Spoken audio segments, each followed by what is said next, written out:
Great. Okay, now we're recording. Let's do technology. I'm Claire. I am the founder of Ladies Get Paid. We are a book now. We're a book, we're an organization and a global community that is all about helping women level up professionally, financially. I like to talk about power, all the ways you define it. We want to help you get there. And we do programming like this. So glad that you all could be here, especially during March, which everybody knows is our special Women's History Month, although every day here is really Women's History Month. Prosperity Now. Let me talk a little bit about Prosperity Now as an organization, and then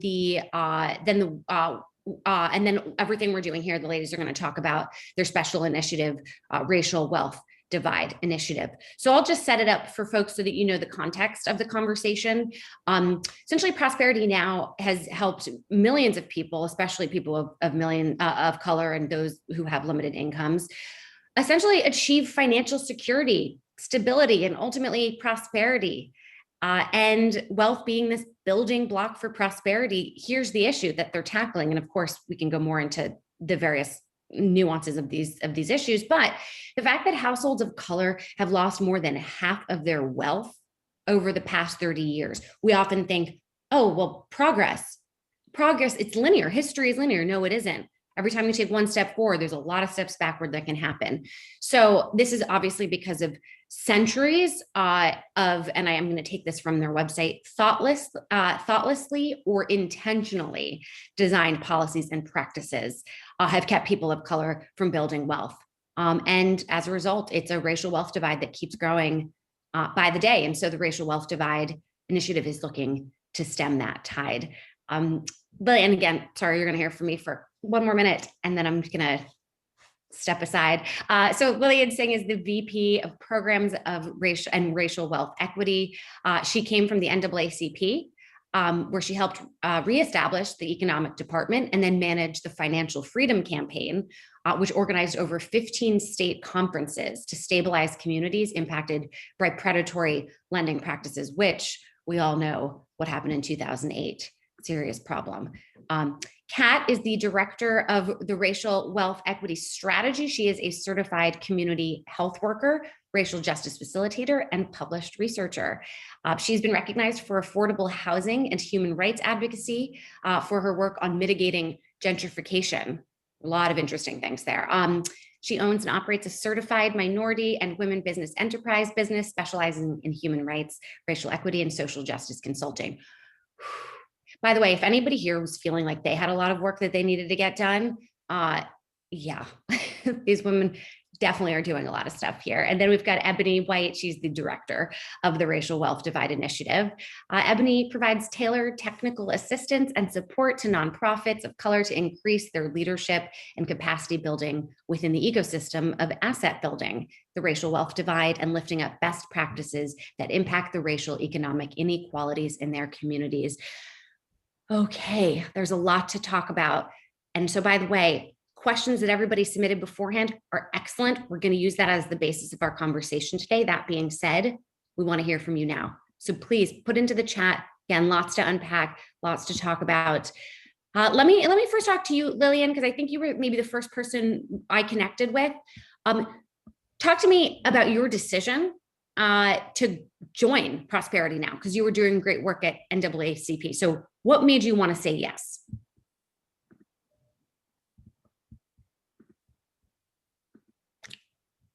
Yeah.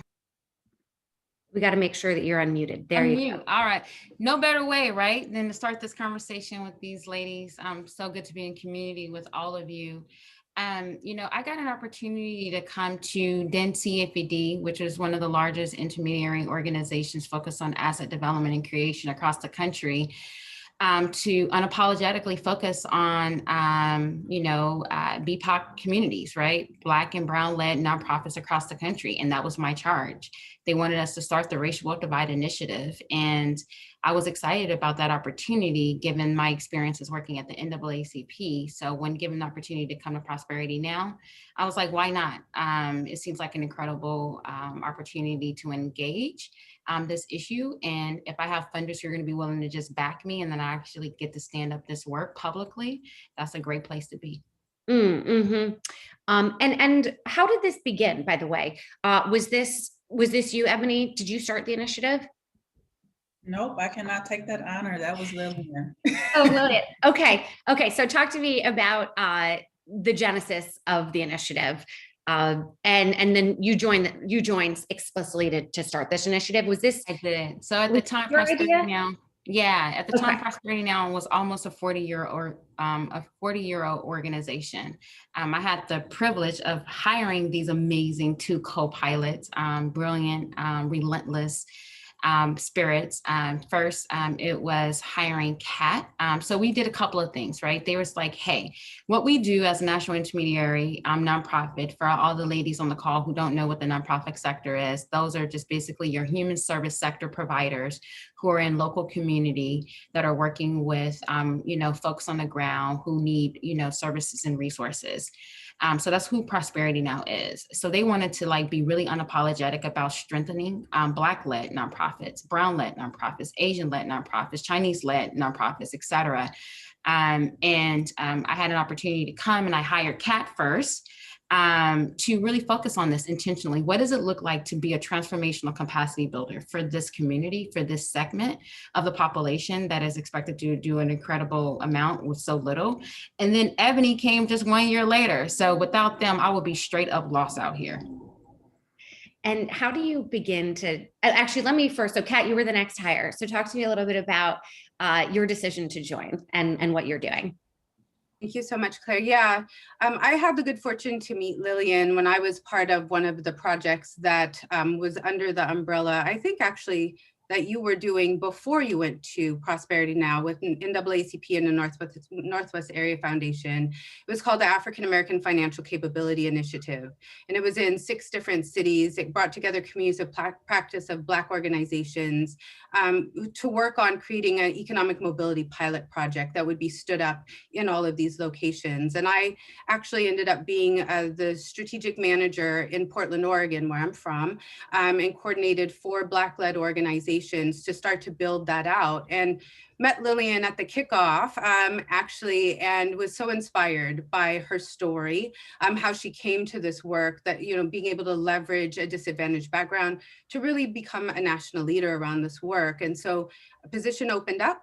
And, I was, told about this opportunity. I applied and came on, and I actually moved from being a technical assistance recipient into a seat as a technical assistance provider. And so I actually provided technical assistance for those 6 cities in the African American Financial Capability Initiative once I came on. So it's been almost 4 years at this point, and it's been an amazing opportunity to be able to work now. I think we're in 16 cities, 11 states. We work with over 100 Black leaders, Black and Brown leaders and organizations to really create this movement for racial and economic justice. So that's my origin. Amazing. So I'm going to ask Lillian in just a minute about her story, because you kind of set her up for that. But first, Ebony, talk to me about when you joined, why you joined, and a little bit about your background. Yeah, thank you, Claire. Thank you for having us with you today. So, my story is a little bit unique because in my previous role, I had the opportunity to work with one of the largest foundations for 9.5 years, the W.K. Kellogg Foundation. And so during this time, I was able to work in service with nonprofits, working across education, economic health, criminal justice, leadership, racial healing, all with the racial equity lens. And even doing work in Mississippi and New Orleans for 5 years of that time. And if you are familiar with that region, you cannot do anything without considering race and just how it impacts the policies and the practices and the systems that you're trying to change. And so moving forward, Trump got elected. And I was feeling a lot of ways about that, to be quite honest. And I was just, I wasn't happy with the things that was happening around me. I wasn't content with how I can show up as a funder. And there was just a lot of things happening in our society. And at the same time, I had been feeling like I had hit my wall when it came to what I can do at the foundation. And so for about 2 years, I really sat in that space, and I finally, had the opportunity to just really put myself first, which is one of the things that we women do sometimes, is we keep staying in a situation trying to thinking that, we need to. And so I basically got to a point where I was ready to make that move. So I know I wanted to be in DC because I wanted to be with an organization where I could still do the work that still was around equity. And I also just wanted to be close, to be honest, to where marches was happening, so I can definitely be part of the movement. And so it just so happened that I came across the work of Prosperity Now and the Racial Wealth Divide Initiative, and I knew that I can bring a unique perspective to this work and the understanding of what it means to be able to get funders to think differently around how to invest in BIPOC leaders and organizations, and just understanding also what the funder limitations was, what those politics was, how to speak their language. I knew that was something that I can bring to not only Prosperity Now, but the partners that we had on the ground that we were really trying to support in helping them to get more investment. And so the fact that I could work for a project that is unapologetically just supporting our leaders of color was something that I could 100% get behind. And so I was definitely privileged and happy when Lillian and the team brought me on. By the way, I love everybody in the chat. You're all helping each other out because somebody asked, will someone name the foundation Ebony said she started with? I missed it. Then Jane goes, W.K. Kellogg. Thanks. And then Nicole goes, Kellogg Foundation. They host the National Day of Racial Healing in January. Wow. See, this is what I said, guys. Your questions you submitted are better than any I could ask, and continue, please. Here. Yeah, and I just want to just say for those, just a little connection, the Truth, Racial Healing, and Transformation work that one of the participants just mentioned was one of the initiatives that I helped start. So happy to know we have some folks in the audience that's familiar with it. Yes, and Ladies Get Paid community is amazing, and I had no doubt that they would show up today. Before I get to you, Lillian, about your background, maybe Ebony, can you talk to me about your shirt? I love it. I think it's so important for people to see what it says, understand it, and why you chose to wear it. Yeah, so a couple of reasons. One was I didn't feel like dressing up today. Look at Lillian's face. She's like, so you get your earrings. Yeah. I have to keep earrings up. But no, I'm, like I said, I'm in a space right now. It's just so much happening in our society right now that I'm always trying to provide messages. And to me, this message is something that definitely connects to not only what my belief and my values is, but also the work that we're doing. So I felt like that it was appropriate. And so we say a lot about wealth, like even around the racial wealth divide, but honestly, the reasons why these people, we have communities that's like far from justice and they're being oppressed, like they can't even engage in society at the same level as others. And so people need to understand that there's a lot in between poverty and wealth, and it shouldn't even actually be so white and black. People should just have the opportunity, they should be connected to the systems and just, the avenues to be able to have that just in their lives, to be able to engage in society at the same level as others. So it's not about, everybody should be rich. No, it's about the fact that all people should have access to the same things and be on the same level field as others. And so, that's kind of like the messaging that this really speaks to, but it's so much more that you can unpack when you think about this. Mm-hmm. Yeah, and that's why I'm glad that I asked, and I'm glad that you said that. And also that Lillian's helping people buy the shirt right now, dropping in the link in the chat because somebody wanted to know where they got it. Good. Speaking of money, we're all going to ask you to donate after this, just to be clear. This is Ladies Get Paid, and there are 3 women up here who need to get paid. So, and their communities need to get paid. So, Lillian, your background, Kat kind of set you up for that. Then I'm going to ask Kat some questions, but how'd you come to this work? Long story short, but I was born in rural Mississippi, raised in South Central Los Angeles. So I have the rural analysis of what it means to be poor. I have the urban analysis of what it means to be poor. But I was fortunate enough to have an on-ramp of an effective public-private partnership working to really equip me to get to Stanford. I was in a program from 6th grade to 12th grade, low income. I went to the regular high school, but they chose 30 kids each year.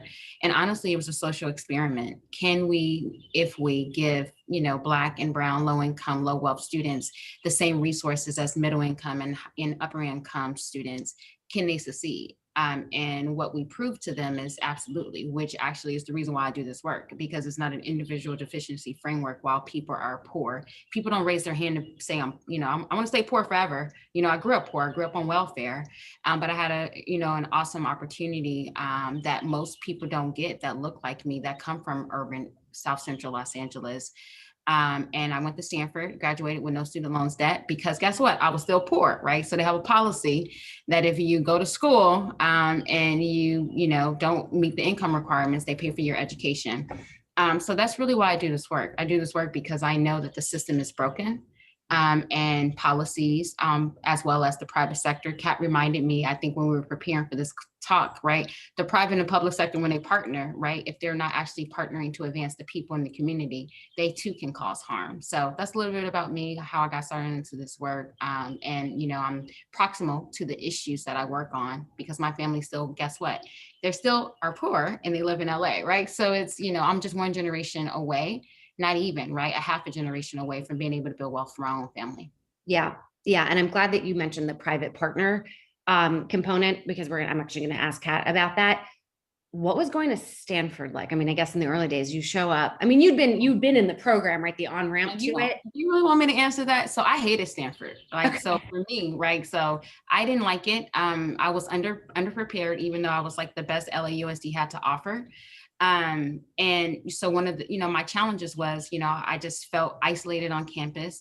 It wasn't an issue of like people are super rich, because class isn't an issue, but I just didn't actually feel my agency there. Now I'm a committed volunteer. I'm like super engaged, right? Because now I see myself, my agency, my voice. But it was hard for me. And I made it hard for myself, honestly, because I got 2 degrees in 4 years. Probably shouldn't have done that.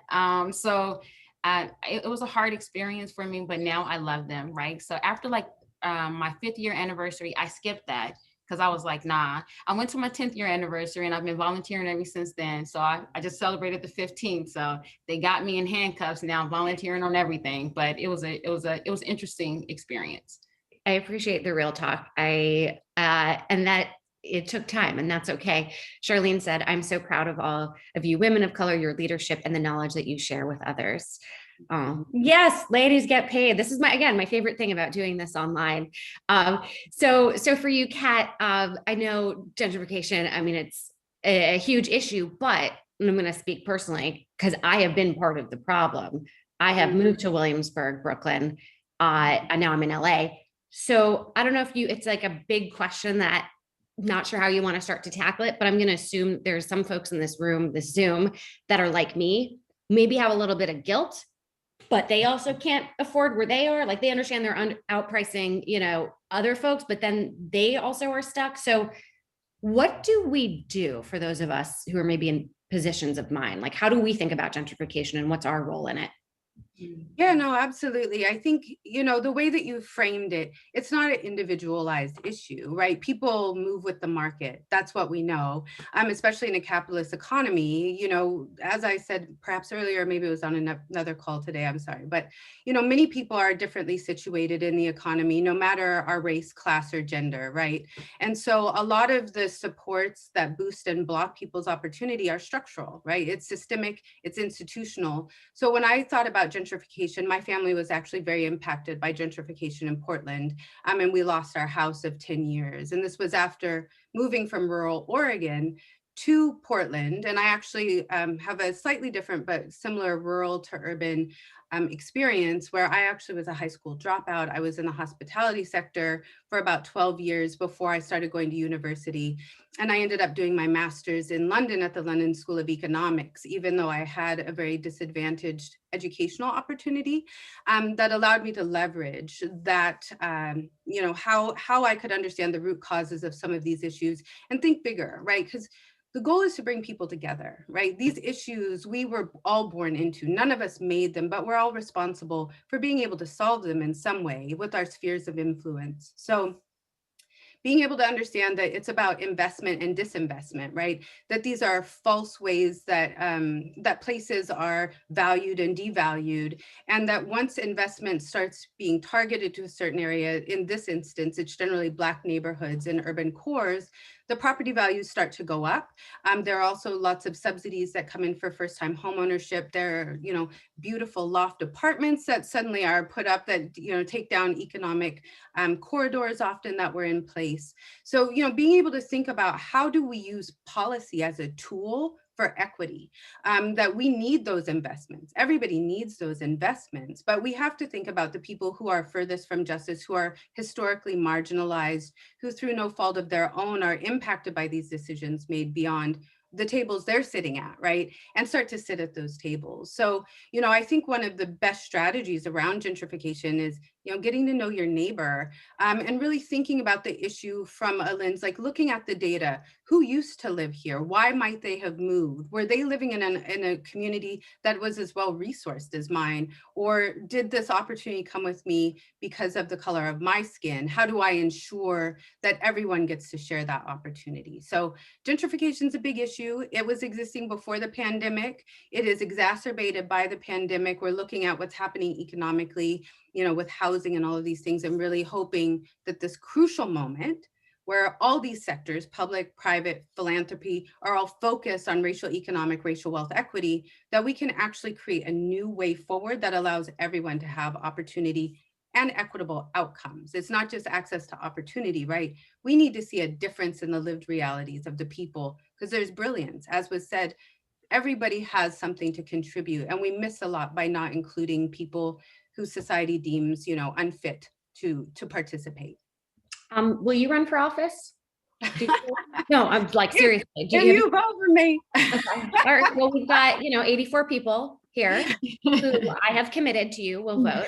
That is actually, so I do want to talk about everybody's careers, and where you clearly all feel like you're making the impact you want to make today, but curious also where you want to move forward, both in terms of even your own careers and the organization. You did mention private, personal, public, private. Okay. I don't know if you, Kat, want to. Uh-oh, you're on mute. I don't know if you want to answer this question, or if anybody else feels like they have another thing to add to it, but making a partnership, creating some kind of agreement among stakeholders, it being both perhaps a public initiative, private, whether, I don't know if it would be a brand or a bank, and then you have to get the stakeholders in the community to also come on board. And there's a lot of diplomacy that probably has to happen, right? Getting buy-in, right? That's going to each of these groups and saying, here's how it's going to benefit you. This is intense. This takes a lot of work, Yeah, so whoever's like smiling and nodding the most here should speak up. I don't know if, Go ahead, Kat. Take it. Okay. I'll take it home. The only thing, you mentioned it in the beginning, Claire, power, right? So much of what happens are power dynamics, right? There have always been relationships, to Lillian's point. It's just whether those relationships were extractive or whether they were equitable. Are they transactional or transformational? Are they designed to actually build power and share power amongst people who've historically been disenfranchised? And that's so much of the work that we do as an intermediary. We, people are always like, oh, you bring these solutions to the community. We do not. We bring a process to the community that allows them to start mapping and understanding where they are, what resources and assets already exist, how they can, really leverage and weaponize data and research and framing to be able to stand up solutions they've already built in the community. And then we help as power brokers. We, sit at tables, we bring them in. Our goal is really to be able to work with groups and then walk away, right? And see them 5-10 years later flourishing. But I'll turn it over to Lillian and Ebony, because this is the heart of the work that we do, leveraging. So the only thing that I'll add, I'll go ahead. Everybody's putting some things into the chat. I'm going to shout us out. We just dropped a report today Building High Impact Nonprofits of Color is a 5-year initiative and project where we've worked with almost 100 nonprofit executives of color. And I literally just put on my LinkedIn that they are the true Avengers, right? They are brilliant. And oftentimes, unfortunately, because of power dynamics, they need to be validated. So we position ourselves as that validator, as that amplifier in the work that we do, because there's a difference, right, between the public sector being trusted, typically if you're a person or a nonprofit leader of color, by the private sector, right? Are you prepared to take on the investments that that are hitting the, you know, the community? So I would just name that, right? If you're in a position of power and you know what that looks like, just, you know, have a little humility and be willing to. I heard this when I was in Chicago when we first started this project. It was like the second year. One of the funders said this, and I'll never forget it. When you drive into a community that you're investing in, that's one thing to drive by. It's another thing to get out of the car to see what's really happening and what's really going on in that community, because you're going to actually sit with that truth in a different way than you would if you just witnessed it. So I think that that's a part of our work as well, just thinking about power, you know, in relationships, et cetera. Before I pass it to you, Ebony, real quick, Cynthia asked a question. Public-private partnerships, is Prosperity Now involved at all with opportunity zones? It's a great question. I'll let Ebony, did you want to take that and then you say what you wanted to say? But the answer is no. Like traditionally, we don't have a formal relationship right now with opportunity zones, but I'm certain that the organizations that we partner with across the country do. Okay. Yeah, thank you. I was just going to add to what Lillian said that, you know, as far as like the drive-by concept is that, you know, I also believe that if you're investing in the community, the people that is working within your foundation should be from the community. And so that is one of the tactics that I think it helps to create some authentic relationships within the funders, knowing that the folks are from the community, they understand what's happening. And I also just wanted to add to just around the work with the Building High Impact for Nonprofits of Color project, you know, one of the things, you know, that Kat alluded to is that we really do try to give our partners the data, the research, the framing to help them to understand, to not only do the work with an economic equity lens, but to just understand how to approach the situation different for the different audiences. But one of the things that is really cool is that, you know, we know that they're uniquely positioned to do this work. They already have the relationships with the communities.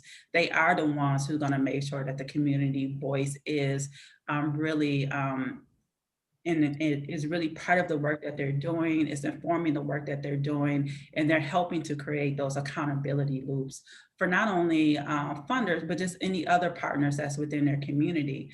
And so by us working with them, you know, one of the things that's really easy is that they know the story, they understand the story of the community. And so it's just that much easier for us to be able to take those risks, to be able to validate for them, to be able to just change the framing from a deficiency framing to an asset framing for the work that they're doing. Because in a lot of times, what we find is we have to shift the perceptions and the narratives that's out here when it comes to supporting, investing, and partnering with nonprofits that are led by BIPOC leaders, which is very unfortunate because they do have the solutions, they do have the answers, and all they need is really the money, the power, and just the freedom and to just do what they need to do and not be told how to use the money, but actually just give them the money unrestricted so that they can do the work that's best for their residents. And so I just wanted to add that piece, but definitely check out that report.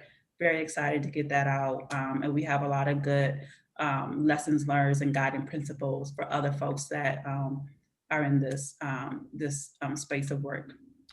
You mentioned something about shifting the narrative. I don't know if you have any example, but where there's tension, because you mentioned unrestricted funds, do you have any can you give some specifics on, you know, maybe where there was some of that narrative that needed to be shifted and then how you were able to do that? And then there's a question Yeah. in the chat that's very good. And I will, Casey has a question, but I'll ask that afterwards. So one of the main, I would say, shifting of narratives is that a lot of time community-based organizations led by leaders of color, they don't get the same level of investment from funders. They're usually getting 1 year versus multi-year. The amount could just be very low compared to their white peers. A lot of time those reasons are because they're hearing they're lacking some type of capacity. And so this is a space where we're trying to shift that framing. It's not necessary that they lack capacity. Is they're high impact nonprofits, but they just don't have the same access to some of the same opportunities and tools as their white peers. And so it's just really about shifting how you're framing, how you're talking about the organizations. Another thing is just around, I would say, we do work with individuals and families that's low income. Instead of saying that, what we hear people say a lot of time, which is natural, is we say low income individuals. So you're putting the negative thing first. The focus should be on the people, on the person. And so instead of saying, this is low income, these people live in poverty, they're individuals, they're community members who have not had access to some of the same resources. They are the ones that are, they're working within systems that's not working for them. Mm-hmm. So it's that type of shifting of the framing that we challenge people to do. And we're also we're a national nonprofit that we can take the risks that they can't. So we can be in rooms with funders and bring up issues. But I will say most of our partners got to a point where they can take the risk, like they're used to it now. But there are definitely some scenarios where we just take the risk for them to bring up them challenges. Like, why don't you invest? You say this is what you want to focus on. You say this is a priority for you. You say you want to invest in communities of color, but you're not actually giving the money to organizations that's led by leaders of color who's actually from the community. Mm-hmm. So really pushing, the narrative and how they're actually being accountable to what they're saying that they want to do. And Erica Edwards just dropped a good link in there. But yes, Kat, join us. Yeah, I just want to add, even at the individual and family level, with these, the organizations we work with, we always hear funders in society blaming the victim of impoverishment for being poor, right? We say, oh, they have bad habits, they can't delay their gratification, they don't know how to make a budget, right? A lot of that kind of approach historically has been the way that we think about how to fix economic inequality. And that's also what we do, especially, the project that I lead, asset-based organizational development, is how to think about community members as being whole and brilliant and motivated. They're all working, they're just very underpaid. What do they actually need? They need resources, because as my mom said, there's too much month at the end of the money. Any amount of budgeting won't cover that because people's expenses are exceeding their incomes. And those are not like extravagances, right? These are your rent, your utilities in this time of COVID, your telecommunications, phone, all of this. So, we also heard somebody amazing say, the rent eats first. And we have, a housing pandemic, as well as all these other pandemics. So also being able to think about, if we thought of our clients as whole, what needs to happen? And so like universal basic income, Mayor Tubbs being able to push and show that if we give direct investment to individuals, they will actually use them very responsibly. They will also use them to build assets and opportunity, and just to take care of basic needs they need to be able to go to work, do all of these things. But it's being able to name those systems and those institutions and structures, not in an adversarial way, but to be able to show that people in and of themselves have assets and strengths. And I think that's one of the things about the work that we do, is we're kind of a testament to that ourselves. And So much of the opportunity we've been able to leverage is really debunking and flying in the face of that now we get to sit in a seat where we can help defend the work on the ground, help legitimize what we know is already working because it's also worked for us and people that we love and care for. But how to kind of make this a movement, right? And bring up those emerging promising practices. But no longer just thinking people need to do something different with their money. People need more money. There's a wage gap, there's a wealth gap, there's an asset gap. People need more. Yeah, I'm just going to repeat for everybody because this was so good. The month at the end of the money. My mom's brilliant. We have to give her credit because that was so good, and I will repeat it. So you'll have to send me her name. Question from the group, anybody to answer? Otherwise, I'm going to shift to you, Lillian. Does Prosperity Now consult with other fund leaders who are working to get money in the hands of founders of color? Yeah, and maybe if there are any other organizations or resources or groups that we should all be aware of. Yeah, and I know, Claire, you can confirm, but everyone's after this call gets some type of follow-up, but we have leaders who are avenging on the ground right now. They have their own funds that's set up. Kat, you can speak to the Seattle Fund. We also have a fund that we set up on behalf of our leaders through Just Fund as a link that we can share. And we also have, I know, leaders in Minneapolis, right, because of the social unrest, who set up funds there as well. So yes, Prosperity Do Now Fund, and we'll accept all funds associated with funding this work. Specifically, like as it relates to like funding the leaders, right? That's a lot of what so our capacity building approach and our engagement approach is counterculture. I'm gonna be honest, right? Because we are constantly like doing funder roundtables, not for Prosperity Now, almost in every city that we operate this work in, we do funder roundtables in those cities for our leaders because it's so important for them to actually be resourced and to be able to keep their doors open. So yes, and we can send all the resources for that. Yes, they will. She will send it to me and I will send it to all of you. That is absolutely, that is true. Working with so many different cities, I think, Lillian, let's stick with you, but please jump in, everybody else. So all of these different chapters, talk to me about scaling. So, but for you as an organization, right, what has it taken to be able to say, okay, we're ready to open up in a new city? And then do different cities, do your different leaders, do they connect with each other? Do you find that it's a template in one city and you just keep going, or, you know, the nuances of the city and the people you work with, you know, how that changes? So I'm going to start with you, but everybody else. I wish it was that simple, honestly. I know. So when Kat was referring to like how we met, we were starting a project called the African American Financial Capability Initiative. So that was actually like our first like flagship. And we learned a lot of things and we were doing that, right? And then we went to building high impact nonprofits of color. So we were doing both. And we were like, you know, we were learning some things. And then Kat, with her brilliance, just designed what she mentioned, and she said it really fast. I'm going to say it slower. Is another kind of like ideation called asset-based organizational development. And I think what we learned through the different types of projects is there's some 4 key pillars that kind of like cross all of them. And I'm going to let Kat say it because she's going to say it better. What are those 4 pillars, Kat?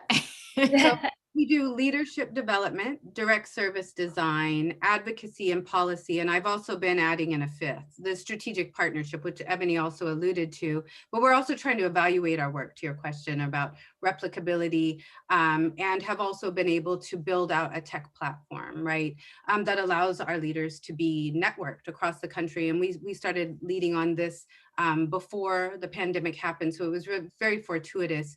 And mainly it's because they are so brilliant. They can do peer networking. They can also sponsor each other, lift up precedent, and be able to continue their work, right, to keep it growing. And it gives the opportunity, to Lillian's point, our partners in Seattle, at the start of the pandemic, they were able to create a Black cooperative fund with the Seattle Foundation. You know, they went in, there was not a request for proposal, and said, we want $25 million. We need to address this wealth gap to be able to address health gaps and income and opportunity gaps for the community. And they've created a partnership. They're also very intentional about incubating anything that has to do with some kind of technology, like a community land trust, which they also created Africatown. But then the community becomes the steward and owner of that model after it's stood up and built. So it's a beautiful thing. But yeah, we have kind of these set ways we do the work, but they're all modular, and we reconfigure them. And geography and demography and that data and research, the history of a place, really determines how we have to show up, how we support the groups, and how we work with them behind closed doors while we incubate for like a year. Ebony and I do this for a year before we turn outward and then help them to build the power on the ground. Are people coming to you, or are you identifying leaders? Yeah, both and. Both and. So we have institutional funders and partnerships that come to us, and then we identify them. So it's a, I learned a word. It's not bi-directional learning, it's bi-directional engagement. Another, and by the way, if you see me taking notes, it's because I am taking notes, just to be clear. I'm not emailing on the side. Our work is pretty complex, Claire. It is. One of the challenges and that we found in trying to really articulate, like, what is this new movement, this groundswell of really working in service of, in partnership with brilliance, that, we are ourselves brilliant. Like I am so privileged to be able to work with these two women on my whole team. Racial Wealth Divide Initiative are all women of color, but also just being able to work on the ground with like just people who just, I'm in awe. I'm like, wow, like I thought I was tight. I thought I was doing something. So yeah. That's what I'm experiencing right now, that in this dynamic. Yeah, there is a lot that you do. And I do encourage everybody who's watching, if you feel like you want something clarified at all, because every aspect of what you do, so I don't even want to say initiative, every aspect like could be its own company or its own organization. So please, if you all need clarification, jump in. Ebony, do you have an example or a story from, I don't know if it would be like a new city that you started to work with, but a certain group, and you kind of got them from 0 to 100, 0 to 1, right? Were you really able to see this person's progress or this group's progress? Yeah, I would say in Dallas, there's a, I can speak a little bit to the readiness of the city shifting, as well as just some individual examples. I would say Dallas is one of those cities where they have had a lot of different initiatives brought forth, where there was conversation happening around race and how, economics and all those things, but it still wasn't kind of bubbling up. It was kind of isolated conversations that was happening. And so when we came in and really, when we came in and started really talking about the data of the research that we did and connecting that to the lived experiences of what was happening, and using our partners to be able to elevate and just really be able to show examples of what it was looking like in their work, and creating just the spaces for folks to just have those conversations. Our leaders, they told us, this has been great. Like, we have not been able to give this type of movement around this issue. And it really helped them to be able to elevate it and to be able to use it as a way of saying, something has to change. This is what's happening in our communities. Our people are suffering. Our people needs change, And so it really got them to a point where they could bring it up in rooms where they had not been able to, and be able to move their work along and bring more people on board around just the effort to be able to, let's collectively look together to see how we can really make some real movement, And so it helped them to bring on partners. It helped them to build out just the voice around, there's some change that needs to happen. We had one organization that I'll speak about, Inspiring Tomorrow's Leaders, which was one of the smallest organizations that we worked with, led by two beautiful Black women. They had a staff of actually two and them and a volunteer, but they were doing some great work providing workforce pathways to youth, specifically in the IT space. And they, when we had our site visit with them, you would have thought they had at least a staff of 15 people. Like, they were so on point. They came with it. Like, they were so prepared. Their presentation was awesome. but they were still transparent about the challenges. Like they were really having some challenges in getting to the larger tables to be able to really get the partnerships and investments that they needed to be able to scale the work that they were doing. They were also one of the organizations where they had a board that was not really a working board, I'll say. And so by the training and the coaching that we were able to provide them, they not only shifted how their board worked to be actually to help invest in around the development and the fundraising piece, but they also they showed up differently. Like they were getting asked to come to sit at the tables that they normally wasn't being asked to. They were showing up in a way where they had what's the word I'm looking for? I don't know, girl, but they were just showing up. they showed up differently, you know, like that validation does a lot for people. Yes. Like the validation that Lillian talked about earlier does a lot. And, you know, they knew their worth. We helped them understand what their worth was. Yeah. And, you know, and to this day, they are making moves. They have scaled up. They have real staff now. You know, they have a board that's actually working for them now. And so those are like some of the changes that I would say we have a lot of examples of things like that. Mm-hmm.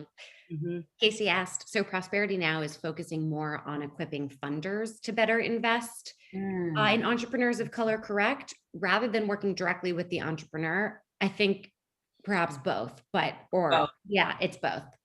Do you want to? Yeah, we do have a focus on working with leaders of color, but we do recognize that they are not being invested in at the same level as their white peers, and so we do have a focus in getting them more funding, whether that be through corporate or philanthropy funders, and so that is definitely one of our goals that we strive to do, is to invest to build out their budgets.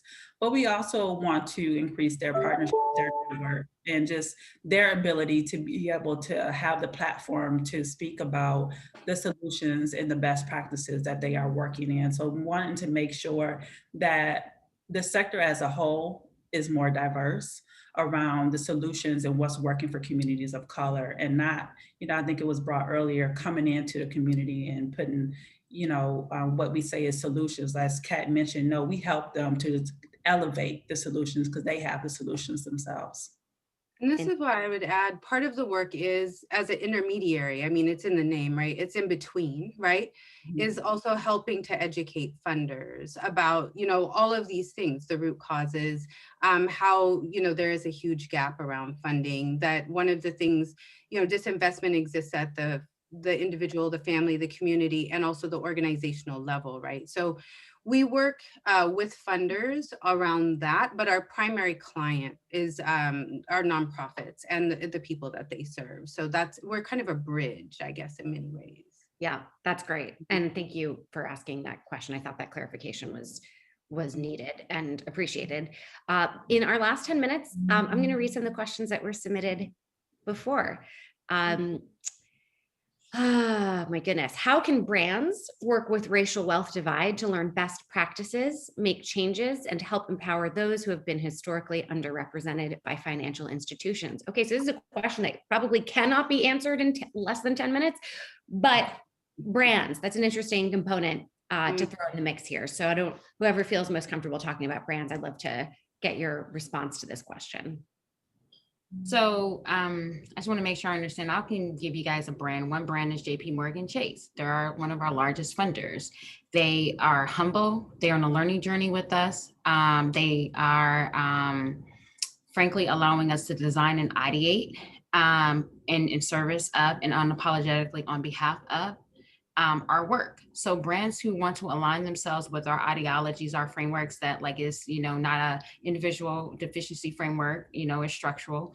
Outcomes, unfortunately, are indicated by one zip code, right? Like, so if they're woke and they're excited to like basically support nonprofits led by and serving people of color, we love to partner with brands.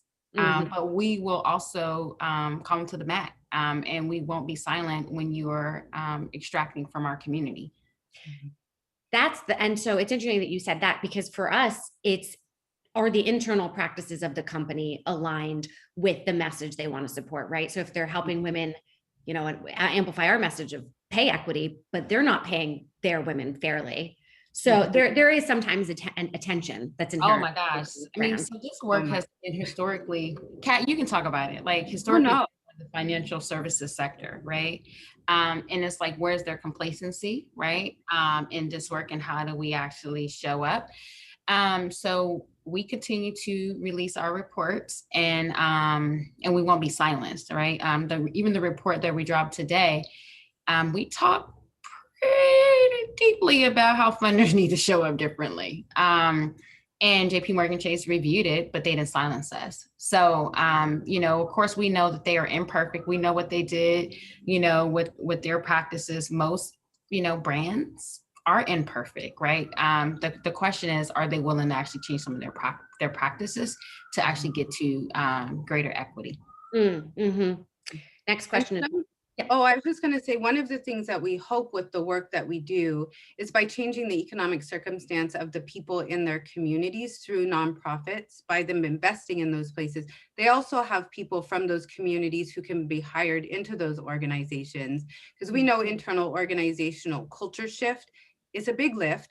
And, it kind of goes beyond just having representational diversity. You need people with different lived experiences who also, have love for the community in those seats to be able to leverage their privilege and position, sometimes at their own peril, hopefully not, if the organization is really, being authentic and not retaliating against people who are kind of, speaking as change agents in this moment, in this movement. So that's the only thing. I think there's this feedback loop that happens naturally as people are supported. They're able to enter into these institutions, be they government or private sector, and then it kind of diversifies more naturally. But people are also, armed with the knowledge of how to help change the system in support of their communities in a meaningful way. So that's the only piece I would add. I'm really glad that you mentioned change making within an organization, because the next question is, what are top 3 tangible actions I can insist my organization take to address inequity? And then the next question was, what are top 3 tangible actions I can take personally as a human, woman, mom, citizen, and corporate leader to address inequity? Again, this could be an entire hour. So maybe let's start with the change making within an organization. I don't know, Kat, you want to tee that up?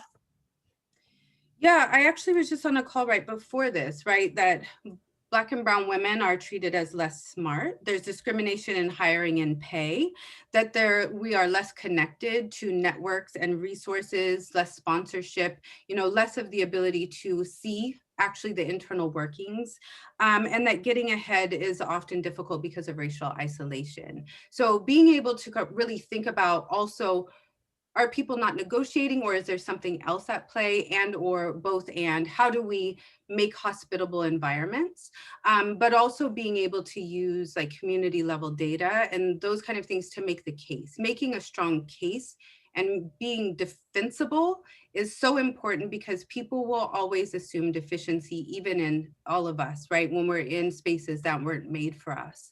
So being able to think really holistically about, what does racism mean in the lives of people? It means you're paid less, you're less included. I mean, these have actually economic effects, right? So thinking about all of those, and then your sphere of control, I would say, or influence, I would say. Lillian, close us out. As the question of like human, mom, citizen, corporate leader, what can we do to make sure that we're supporting our communities, and then of course how to support you? Yeah, so one of the practices I use, and I think frankly has been really successful in propelling my own career, is just the power of collective leadership. When I climb, I lift other women around me. I'm really intentional about that.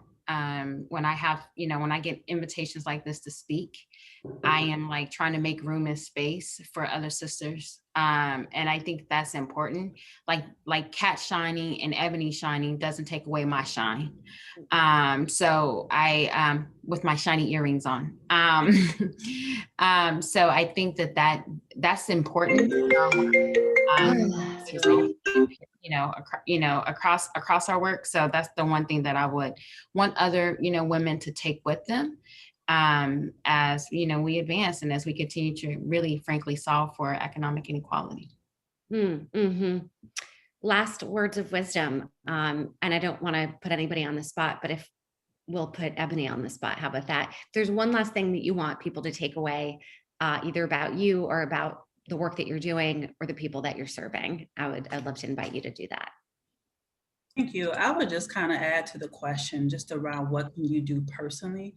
I would say, have conversations with your family, have conversations with your friends around these issues. Don't shy away from them. Understand what your own biases is and how you contribute to them. Because as you understand your own biases, you can know how to actually check when you're actually doing it to someone else and not being equitable to others around you. So it's really about taking your ownership in that we're all not perfect and we all have biases that we bring into everything that we do. And we have to go through the exercise to want to change those and just build up that muscle.